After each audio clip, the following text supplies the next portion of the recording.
Manchester United do not lose matches in the traditional sense anymore. They surrender them. And this psychological truth, revealed again at Turf Moor, explains why no amount of tactical restructuring or personnel change can fix what is fundamentally a crisis of collective nerve. Core analysis.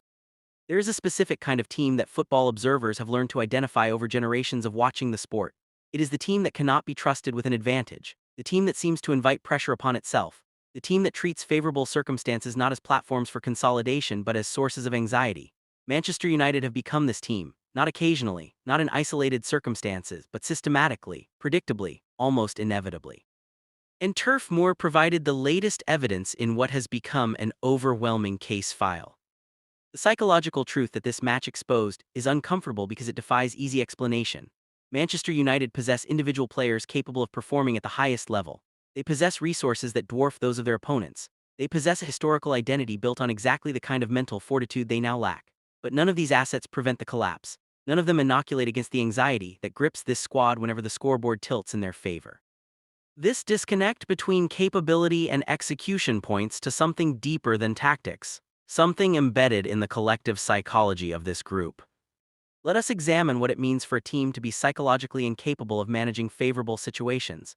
It means that advantage creates tension rather than relief. It means that leading generates fear rather than confidence. It means that the minds of players shift from how do we extend this lead to how do we avoid losing this lead.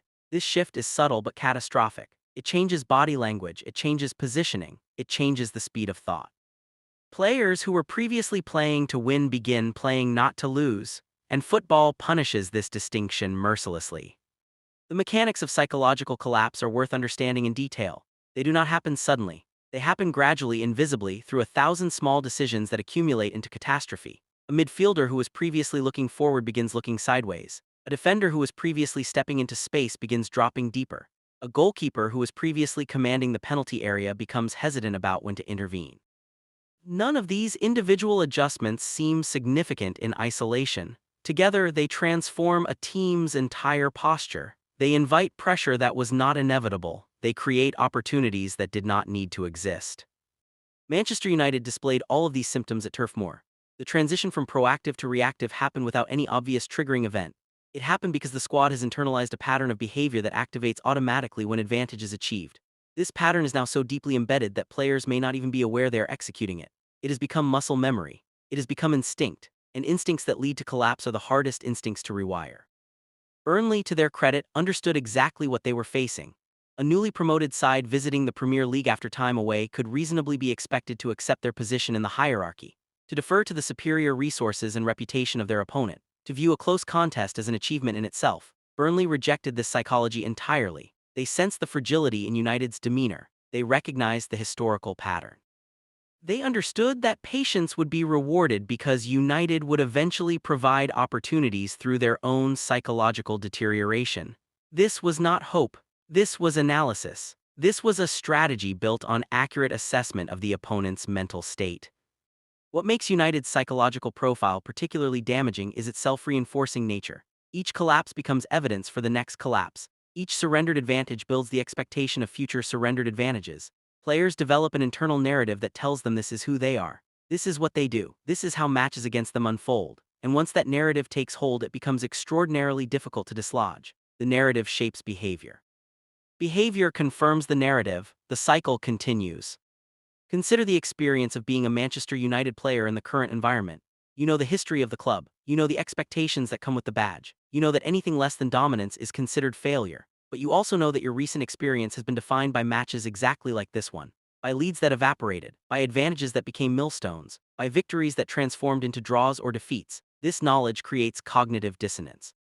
The identity you are supposed to embody contradicts the reality you have experienced, and cognitive dissonance is exhausting. It drains mental resources that should be devoted to competing. The coaching implications of this psychological truth are profound. Tactical systems assume a baseline level of psychological stability. They assume that players will execute their roles regardless of scoreline. They assume that the emotional temperature of the match will not fundamentally alter the strategic framework. Manchester United violate these assumptions repeatedly. Their tactical structure works adequately when the match is level. It fragments when they are ahead. The positions that seemed occupied become vacated. The compactness that seemed assured becomes stretched. The discipline that seemed automatic becomes optional. No tactical system can survive this level of psychological interference. Some will argue that this analysis places too much emphasis on the mental dimension, that football is ultimately decided by physical and technical factors, that psychological explanations are convenient covers for more concrete failings. This argument misunderstands how elite sport operates. At the highest level, physical and technical differences between competitors are marginal. What separates outcomes is frequently the mental dimension, the capacity to perform under pressure, the ability to maintain standards when circumstances become difficult, the resilience to absorb setbacks without compounding them. Manchester United's failings in these areas are not abstract. They are observable in every match where they establish an advantage and fail to maintain it. Burnley's approach tonight should be studied by every team preparing to face Manchester United. The lesson is not complicated. Create problems early if possible, but if not, wait, be patient, maintain structure. Trust that United will create their own problems given sufficient time. Trust that the anxiety embedded in their squad will manifest in deteriorating performance. Trust that the pattern is too ingrained to be broken by willpower alone. This is a cynical lesson, but cynicism backed by evidence is simply realism. The question of how Manchester United arrived at this psychological destination is worth examining. It did not happen overnight. It accumulated over seasons of institutional instability, multiple managers with different philosophies, constant squad turnover that prevented cohesion from developing, relentless external scrutiny that magnified every failure, a fanbase whose expectations remained calibrated to a past that bears no resemblance to the present. Each of these factors contributed to the psychological erosion. Together, they created an environment where fragility was almost inevitable. Rebuilding psychological resilience is harder than rebuilding tactical systems. Tactical systems can be implemented through training, through repetition, through clear communication of roles and responsibilities. Psychological resilience requires something different. It requires experiences of success that build confidence. It requires leadership that models the desired mentality. It requires an environment where failure is treated as information rather than catastrophe. Manchester United's current environment provides none of these elements. The pressure is too intense. The scrutiny is too relentless. The consequences of failure are too immediately punishing. There's also the question of personnel. Some players are psychologically suited to pressure environments. They thrive when stakes are highest. They perform better when tension increases. Other players are psychologically vulnerable in these same environments. They perform worse when the importance of outcomes becomes salient. Manchester United's squad construction has not prioritized psychological profiling. It has prioritized technical ability and physical attributes. This is an understandable approach. These attributes are easier to measure. They are more visible in recruitment processes. But a squad of technically excellent, physically impressive, psychologically fragile players will produce exactly the results Manchester United have produced. Technical excellence and physical impressiveness cannot compensate for collective mental vulnerability. The match at Turf Moor fits a template that has become wearyingly familiar. United start with apparent purpose. They establish some form of advantage. The crowd waits for the killing blow that would end the contest as a competition. That blow never arrives. Instead, a gradual recession begins. The tempo drops, the aggression fades, the body language shifts, and suddenly, inexplicably, inevitably, the advantage disappears. This template has now been repeated so many times that it constitutes not bad luck or circumstance but identity. This is who Manchester United are. This is what Manchester United do. Changing this identity requires more than a new manager or new players. It requires a fundamental reconstruction of the psychological environment in which the club operates. It requires patience from stakeholders who have shown little appetite for patience. It requires acceptance that results may deteriorate further before they improve.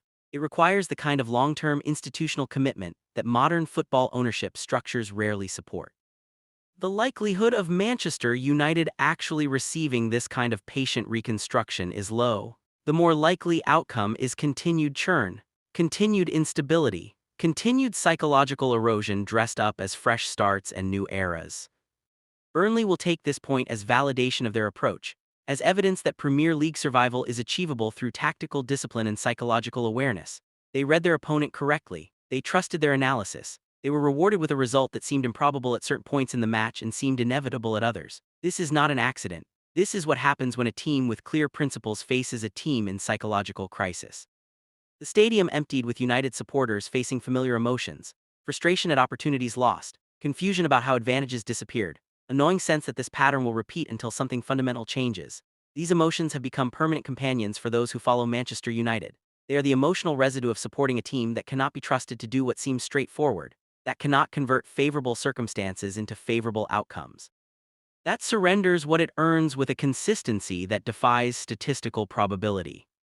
Some will search for technical explanations in the coming days. Individual errors will be cataloged, tactical decisions will be questioned, substitution timing will be debated. These discussions miss the point. The explanation is not technical, it is psychological. Manchester United are a team that does not believe it will hold on to advantages, and teams that do not believe they will hold on to advantages rarely do. Until this core psychological truth is addressed, the pattern will continue. Different opponents, different venues, different scorelines, same outcome, the same slow unraveling, the same surrender of what seemed secure, the same questions without answers, the same frustration without resolution. Turf Moor did not create this truth, it simply confirmed it once again. Final verdict. Manchester United's psychological fragility has progressed beyond a phase into a permanent characteristic. And until the club acknowledges that their crisis is mental rather than tactical, every lead they establish will feel borrowed rather than owned.